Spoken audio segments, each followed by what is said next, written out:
Giannis. Just what goes into the decision to have him sit for tonight's game? I mean, the soreness and the pounding on his body it's pretty significant. So, I think it's not a long-term thing, but I think back to back and the loads and everything he puts himself through for us, I think tonight he needs this. And then obviously Mirotic got here yesterday. You guys got a chance to see him, get to see what his injury situation is. Just what's his availability tonight, and what did you learn about his calf strain? He will not play tonight. I think just the way the roster is, he may dress and be in a uniform, but he'll be out. I think there's, in some ways we're encouraged by where he is with his calf and just his overall health, his body. He's an impressive athlete, player, all those things. We're going to probably be trying to be very smart, very cautious, and, we're just getting our hands on him. So we'll just kind of take it day by day and see what makes the most sense for him and for us.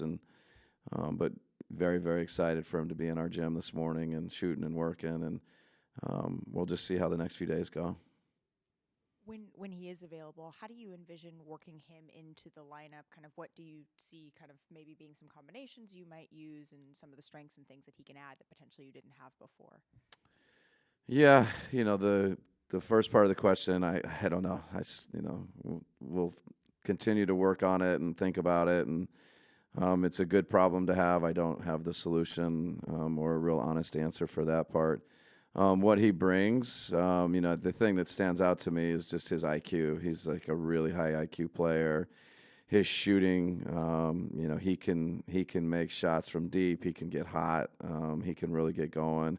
But then as a big guy, he's also can be a playmaker and put it on the floor and make people pay. And he's just a really versatile player. So it's exciting to think about the different ways where we can incorporate him offensively. I think there's a toughness to him that maybe is underappreciated. So defensively, I think he'll stick his nose in. He's shown to be a little better defender than maybe people give him credit for. So with he and Giannis, and then, whether it be Brooke or Irsan or DJ, there's just a lot of versatility there and how we can use these guys and still be really good on both ends of the court. I know when we talked to John, he said one of the things that's exciting about Nico is the fact that he's a 4-point shooter, that in the middle of the floor, he'll go out as far as that is.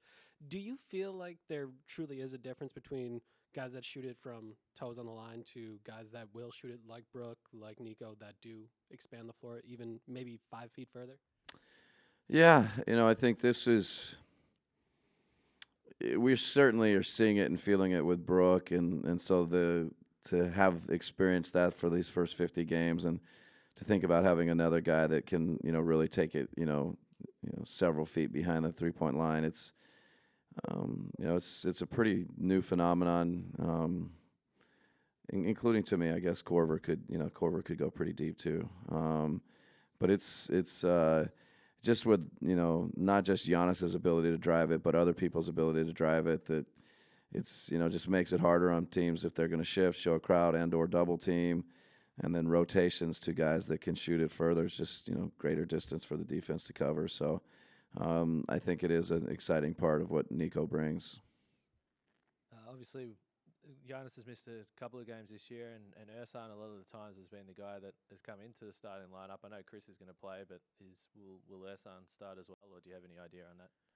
We genuinely and honestly haven't decided yet. We're kind of debating it a little bit before I came in here, and we'll go back and talk about it some more, and a couple different directions we could go. So I don't know. In any of the time I've spent with Giannis, he doesn't enjoy sitting out. So for you, what is this conversation been like? This will be the 4th game that you guys have. One was with a concussion, but the other 2 you've had to sit him out for, a lingering injury. How does that conversation go with him? It's good. I think, really I think he had like an ankle or something before the open scrimmage for the fans. And so, and really even going back to the summertime, there's been a great dialogue about, how important it is that we keep him healthy. We take care of him, not just for the season, but there's really a build up to the playoffs, and there's an approach and a big picture to, how is he feeling well and being ready for the playoffs and intensity of that, and then really just his whole career. We got to take great care of him, and so I think there's been so many of those conversations that I think now, I think he's really starting to understand our big picture approach and our care for him and his body, and there's lots of other benefits, beyond just for Giannis as it relates to our team, and trying to get him to appreciate and understand those things. And so it was good. But this morning, Cliff was talking about the way your guys are playing defense. It's almost an old school approach. You're giving up more threes attempted, but yet you're number one in defensive rating. How's that working out? Is it just about help defense and not giving up stuff in the lane? Well, we don't want to be the team that's giving up the most threes, to be honest with you. So I love that we're one of the higher rated defensive teams in the league. That's something we take a lot of pride in. I think that we certainly want to take away the paint. We want to take away the basket. It starts with that. I think we want to be an active team, a team that's, really covers for each other and helps each other. But, could we be smarter and give up less threes? That would be, probably the next step towards, I guess, being even better. But we're not proud at all to be whatever those numbers you just said about the three-point line. Great, thanks.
when you learned that the trade was happening and you were coming to Milwaukee?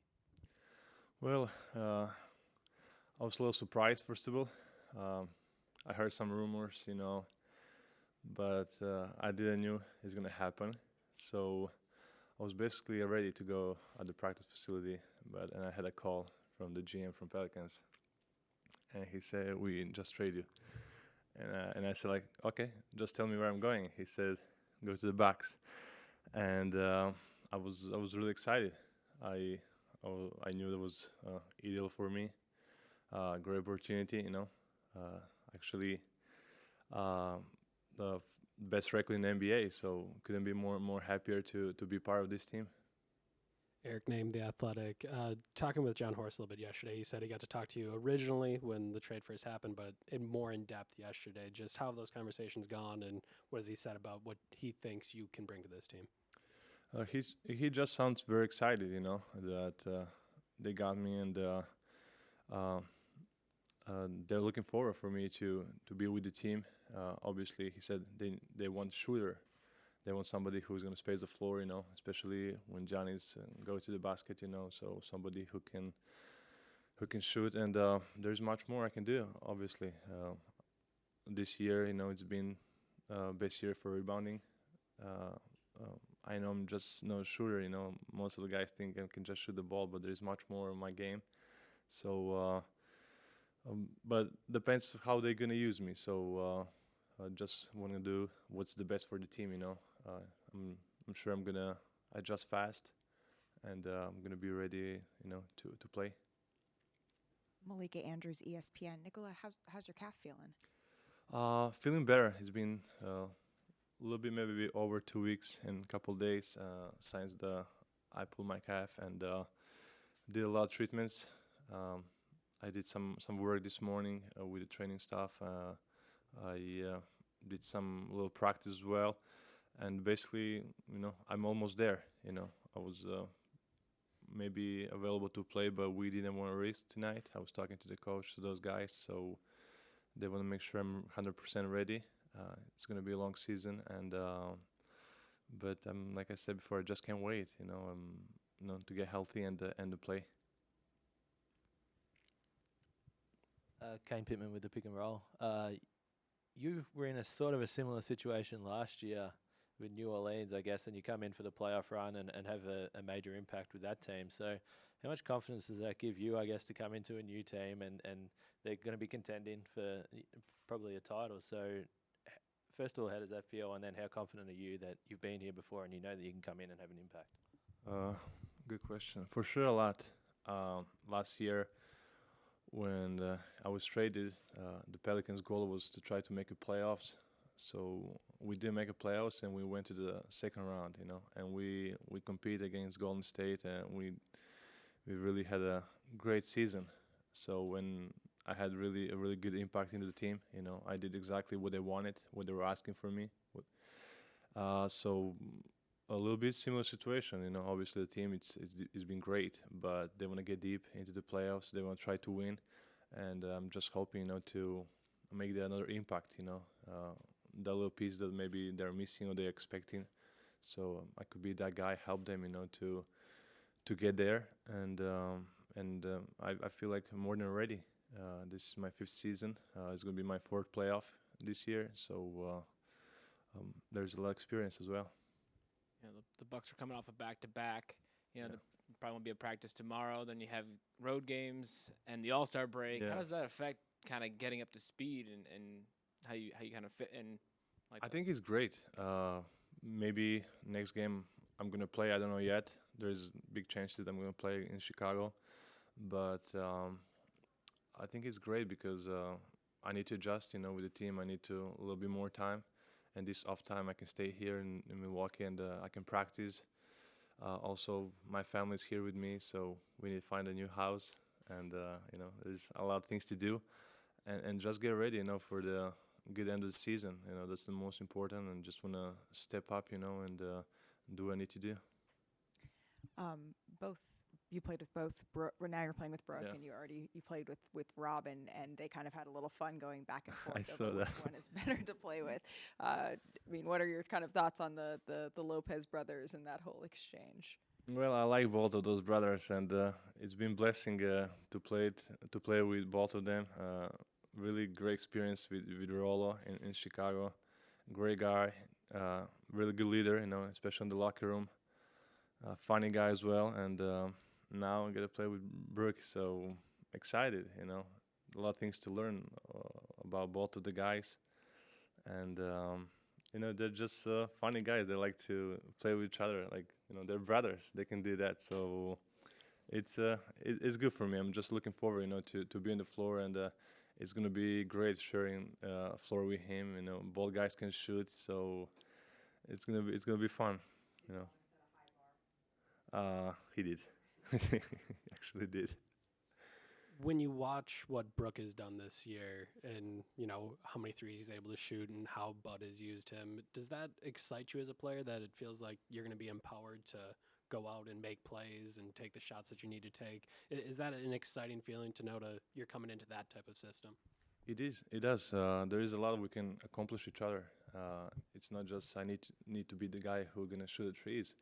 A lot of times, if we play together, I could be the guy who can roll to the basket and just make a space for him to knock those trees. So I'm excited. He's a great player. He's been great this season. Huge impact into the team, and hopefully, with me now into the team, we can go even better. All right. Thank you, guys. Nice to meet you all.